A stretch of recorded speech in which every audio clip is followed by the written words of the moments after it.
Hi everyone, how are you?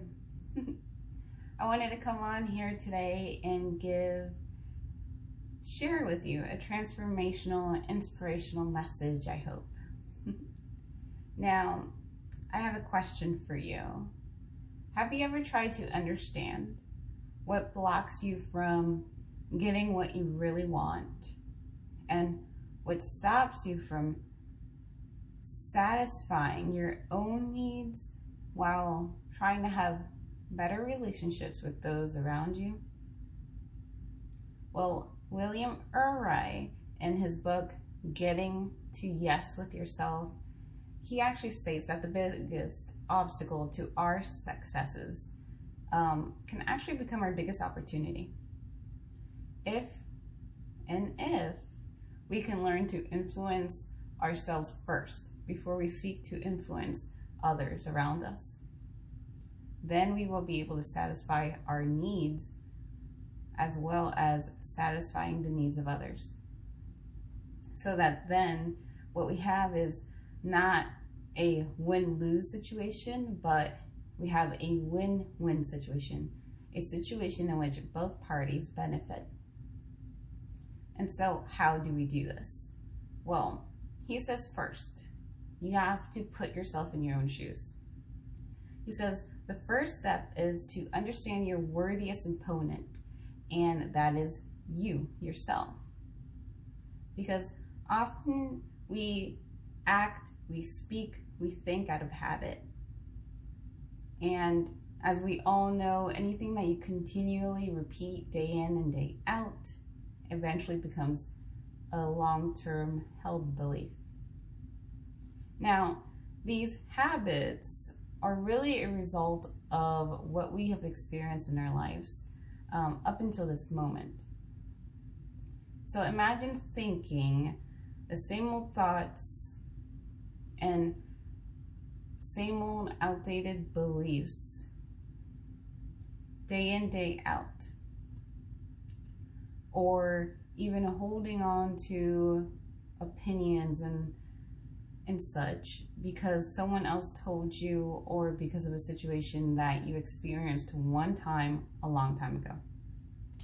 The thing is, some of these thoughts that we currently still have are so outdated because we fail to question them. We fail to see if they still hold true to our current situation and present moment experiences now. And because of this, we find ourselves falling into the trap of continually judging ourselves. And so when it comes to the things that we want for ourselves, the things that call out to us, the things that intrigue us and inspire us, because we are still holding on to these old ideas, these old beliefs that no longer serve us, we unknowingly block ourselves from receiving the very thing that we are wanting for ourselves. And actually, Abraham Hicks, she says that the moment that you come across a life experience that causes you to think something new or to ask for something new that you did not have before but now are more aware of and you would want for yourself, that is the exact moment that the universe will conspire to get all the pieces ready for you to receive it. However, because of these mental blocks that we put up, or these energetic walls that we set up around ourselves and the world around us, we end up actually compromising, or in that moment, missing the opportunities, just waiting for us to claim. In other words, we become poor negotiators for our own causes and for the cause of living an abundant life, a life of renewal, a life overflowing with the ever-present help that is available to us now, today. And in order to best illustrate this and to get you kind of thinking about your own life, I wanted to share a story of my own. And so in my life, I've been wanting for years a an ideal working environment where I could be physically active, where I could feel appreciated, and the work that I do speaks for itself, where I could have the freedom to create my own schedule, have financial freedom to supply my own needs and my own desires. And little by little, after I began to think about these things slowly, I began to make a decision. And then I started to speak out loud what it is that I wanted. So I began to advocate for myself. And so little by little, the things that I was complacent to or with, and I just dealt with at the time, they were no longer satisfying me. You know, it was something that I was no longer willing to put up with. So little by little, I started to move in my life where I had to make choices about where I wanted to be and what it is I wanted to do, what is it that I wanted to have. And over time, the chess pieces moved around and the situation arose where I had the opportunity to leave and move out of state, move away from the state that I was really in my whole entire life. And because of the move, I was able to meet new people, and I was able to be exposed to an awareness of different type of working environments that I could actually go to and experience and see that were not the 9-to-5 structure that I saw wasn't for me. And so when I began to learn all this new information, I began to actively then take action to look for my own options and see what was available for me. And eventually I found something that actually met all the conditions that I had set up for myself and all the things I wanted to advocate for me. However, because I'm still human, old beliefs would arise and kick in. I would have these old thoughts like, this is too good to be true. Can I trust this? Can anyone, and I mean anyone, and by anyone I mean me, can I really do this long term? And what if scenarios just would keep coming and playing through my head. And so the reason I share this part with you and this experience of mine is so that the moment you come across the things in your life that you've been dreaming of, whether it's in the daytime or the nighttime, and then you begin to question it and then doubt it, or other manifestations of fear-based emotions and thoughts come up, I want you to realize and stop and begin to pinpoint at that and say, this is the old me. This is the old me who was stuck in this old routine and this old routine of the world and how they set up how life should be and look like. And this is the old me who believed what people told me is or isn't possible. And just realize that that old you is trying to sabotage you and trying to stop you from receiving the fullness of the new now that is available to you. That's trying to make you feel less than, trying to make you feel unworthy of having this brand new amazing thing, these new experiences. But this is why I am here today, to remind you that that old you is not you. The real you is ever changing, is ever growing, is infinitely worth more, and able to do more, and have more than you ever thought or could ever imagine for yourself. And when I became more consciously aware of the negative thoughts and negative emotions, the long-term outdated beliefs that I was holding that I probably learned and picked up from somebody else in my life, it was then I was able to begin to understand myself a little bit more. And when you begin to understand yourself more, you get to know yourself. And I began to know why I kept having these fear-based derived thoughts that made me feel bad from time to time. And I was also actually able to become aware when I was actually triggered by these situations or moments in time. Because it's not that you feel that way all the time unless you're constantly holding that thought, but it's actually that you're triggered by it, or two, you're holding the thought. You just keep coming back.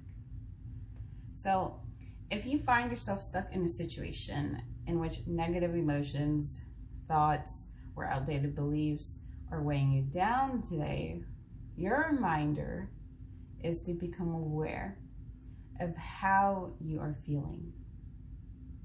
Now, if you don't know how you're feeling, then I encourage you just to gently place your hands over your heart and close your eyes. And take a deep inhale and feel your chest rise. And then as you exhale, feel how your body changes in response to the longer inhales as the diaphragm expands, and on the exhales, how you start to release those outdated beliefs. And the reason I encourage you to do this is because as you become aware of how you are feeling, the feelings, the emotions are actually an indicator of how much in alignment you are to the real you, the ever infinite abundant you, and the power that you have available to you right now in this moment, in relation to the old you who is still stuck and conforming to the old way of living that just really probably no longer meets your needs anymore. And when you remember and you settle yourself in, tuning in, turning on, drawing in to the energy of the ever-present now moment, you actually become aware of what your next best decisions and choices are that will help you, guide you to your desires of where you want to go, what you want to have, what you want to do, who you want to be, and what you want to experience. Tasting, touching, seeing, feeling, and being. However, I do want to put a little disclosure here. You know, becoming aware is not the same as dwindling too long in the uncertainty about the future, and it is not the same as reliving the old emotions from memories of the past. The challenge instead for all of us is actually to do the opposite and listen empathetically for your underlying needs. Just as you would with a friend or with a loved one, somebody that you care about, that when you see them worried, that you see them quiet, and you get this feeling of like wanting to ask them what's wrong, right? Because it is then that the path of least resistance, the next best choice that you need to make, the next best decision is revealed to you as you take one step at a time away from the negative emotion, walking and making your way towards the emotion of relief, towards the emotion of feeling good, towards the emotion of feeling better. And so when you become aware of where you are, and you remember where I am is always relative. I am where I am. I am where I am. You settle in, and then you realize I have only one choice. I can choose to feel better now, or I can choose to feel worse. And when you choose to feel a little bit better, the path will lighten up for you, where you get to see the choices available to you, the infinite and endless opportunities available to you. And you get this opportunity to make this choice every single day of your life, and every single moment, every single breath that you find yourself in awareness, consciously being present. And when you choose to feel a little bit better, then you decide, I want to feel a little bit better from that. And then from there you go, I want to feel better than this feeling. And you can actually apply this to about 1,000 infinite times infinity subjects in your life happening to you right now, or that you're dealing with or have dealt with. And so, to summarize, the next time that you feel less than a little bit better, chew on it. Chew on the emotion. Then pause and swallow it. Allow yourself to take it in. And then put the fork down. Kind of like mindful eating, right? And then when you feel that emotion has settled in and has gone through your system, and you feel a little bit better,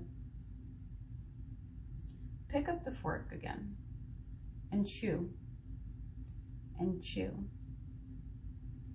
and chew on it a little bit more until the negative thought softens and no longer has any power over you and the decisions and your choices that you currently have to make, and the situations that are just waiting for you to take action upon. And then you will see how everything in the universe that has anything to do with you and your desires, whatever that desire may be, just fill it in right now, everything and everyone in the universe must match up with you. They must match up with the new terms and thoughts, new emotions, and new beliefs that you have practiced. And this includes yourself too. Because in the light, the old ego, the old shadow self cannot coexist at the same time of the ever-present, strong and powerful, vibrant you, the real you. And so remember, going into the week, you alone have all the answers. You have all the solutions to all the questions, to all the situations that once overwhelmed you. And I say once because you have all the power that you need to ignite your own flame and to continue to burn brighter and to encourage yourself to move ahead. And with that, I would love to say that if you find that this message helped you today, feel free to like the video. Please share it, because in that way, those who are stuck in a situation where they don't want to be in, and perhaps are not able to feel vulnerable enough to open up and share their story, at least this way the message can be received and help them and help you, as this message has helped me. And feel free to comment below. Let me know what came up for you when you were listening to this reflection, to this sadhana practice. And as always, I pray that the light in me that you see is a reflection of the light that is already and has always been within you. And may that light shine bright and guide you on your path today, where you are now and where you are destined to go. Sat Nam.